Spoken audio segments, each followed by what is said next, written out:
one of our Nitro jetski top decks. So we've got the mould here, you can see it's all ready to go.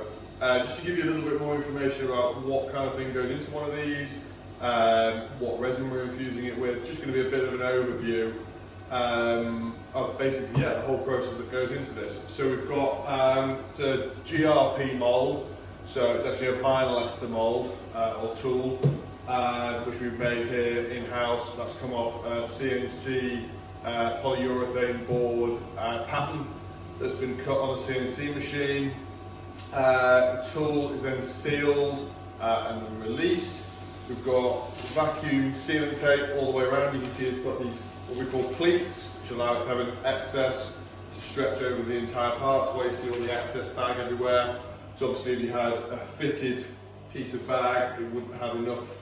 There wouldn't be enough excess to go into all the complex corners and I call them the nooks and crannies of the parts. The layup of this part, so first thing, after the release coat, which is a chemical release agent, Easy Composites, Easy Lees. Once that's in, it's sprayed with a clear gel coat, a polyester epoxy compatible gel coat. So the gel coat itself is polyester, but it's compatible with epoxy resin. That's really important. So it's a carbon fibre hull. Anything we make in carbon fibre, most infusions, to be honest, are epoxy resin. It's the highest quality of infusion grade epoxy resin. In general, you won't find people infusing, especially carbon parts, with polyester or vinyl ester resin. Some vinyl ester ones, depending on the application, but in general, epoxy is kind of top of the tree.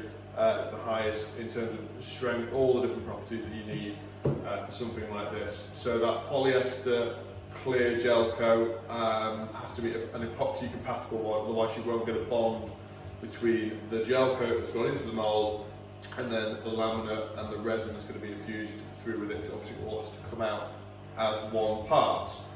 So once that's gone in, that's obviously left to cure, and then the layup starts in here. So these holes go through a lot of stress. They're freestyle jet ski holes, so they're designed for backflips, barrel rolls, big jumps. They're getting smashed against the lake, the sea. They go through a huge amount. There's a massive amount of R&D that went into developing these. I mean, I've been riding these myself for as long as I can remember, and breaking them for as long as I can remember. And that's how I got started off in composites, was repairing things like this. So the layup is really, really critical for something like this.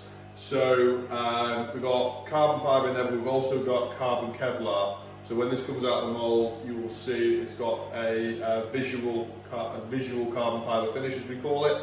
So that's where the first layer is neatly laid into the mould, so you have that kind of aesthetic look of the weave lining up in certain places to make it look like what you would expect from a carbon fibre part. Now the surface ply on this is actually quite a thick carbon fibre. It's a 650 gram carbon, and that's used in a lot of parts that are quite thick, heavy, and strong. So the weave that you would typically find on a car part, a cosmetic car part, which we make a lot of here, would be something like a 200 gram, 210, 240 gram, 2212, 3K toe. The surface is actually the SAT 650 with a 12K toe, so you'll see it's quite a big weave. I really quite like the look of these.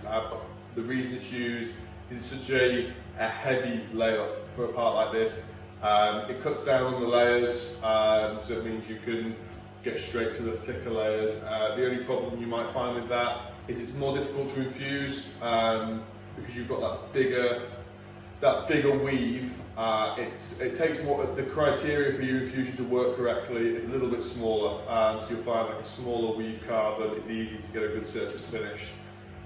After that 650 gram carbon, it's built up in other areas, so it's not just one layer. Then we've got a lot of Kevlar in here, and there's areas where we use just a pure Kevlar cloth, and then a lot of carbon Kevlar, which is where it's carbon and Kevlar knitted together into one cloth.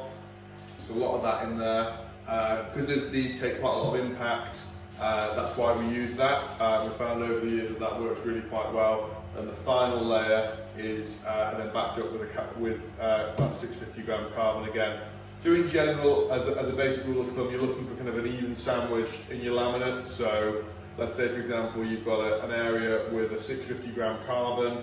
You're then going to put something in like a 200 gram or a 400 gram Kevlar. They're going to want to back it up with a similar weight carbon. So you're looking for that kind of even sandwich. You can see we've got white material and we've got orange material. So there's loads of different things you can use for something like this. So the white material you see is called peel ply. That goes on top of the final layer of the laminate. So this went on top of the last layer of carbon. That's there, so you can then peel that off and you have a perfect bonding surface. There's other reasons why you can use peel ply, but for us that's the main one. There's a lot of bonding that goes into these afterwards. So this top deck is bonded to the bottom deck and the bulkhead. There's inserts that go in here. There's millions of things that go into something like this. So having a peel ply finish is really quite helpful. Because it means you've not got to take that surface and prep it ready for bonding. You have a perfectly prepped bonding area. You've got the right texture, and then obviously after a quick clean with an acetone or a preparing agent, it's ready to bond to. The orange is as a flow media. So for anything like this to infuse with resin, unless you've got a core material throughout the laminate, which is a little bit more complicated than something like this, you need a flow medium. So this orange mesh, it's actually a combination product. So it's an orange mesh with a release film to the back of it. So it's a thin film with lots of perforation holes. So essentially the resin will flow through this part, through the orange mesh, and then penetrate down through that perforated release film, through that peel ply, and then down into the laminate, so into the carbon, into the Kevlar, right down to the surface. You can see we've got resin inlet pipes at this end, and then the out is here, which is connected up to our vacuum source. So infusing something like this, a lot of the time goes into preparation, so it has to be perfectly sealed. There isn't an acceptable amount of leak or loss. We get asked that quite a lot. It needs to be perfectly sealed.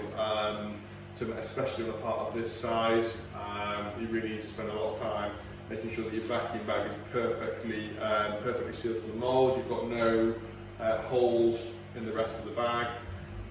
A lot of the skill goes into vacuum bagging, and you will find, especially when you're learning, when I first started making something like this, I must have bagged it 3 or 4 times until I got it exactly how I needed it, and then it was ready to infuse.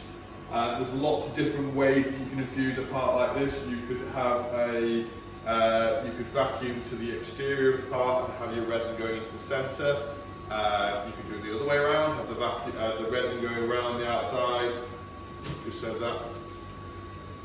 Outside to in, inside to out, front to back, side to side. There is no right or wrong way to do it. We have always found with these that we do back to front or front to back. It works really quite well. The speed at which the resin flows through the part is really quite important. So if you rush the resin through too much, you're going to get a voided part. So the resin tends to kind of jump deeper areas that require more resin. If you go too slowly, you're going to risk the resin going off in the bucket and not quite making it in time. So you've got to find the balance between the time to infuse the part and the pot life of your resin. There's lots of other factors.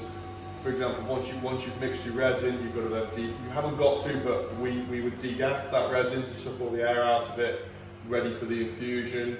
Your ambient temperature of your room will hugely affect the infusion rate, the speed at which this will infuse, and how long your resin will last in the pot before it starts to exotherm and go off, which is sadly then it's for the bin. There's a million things going on that you've got to balance before you infuse something like this. You may notice that our exit pipes are a little bit thinner than our inlet pipes.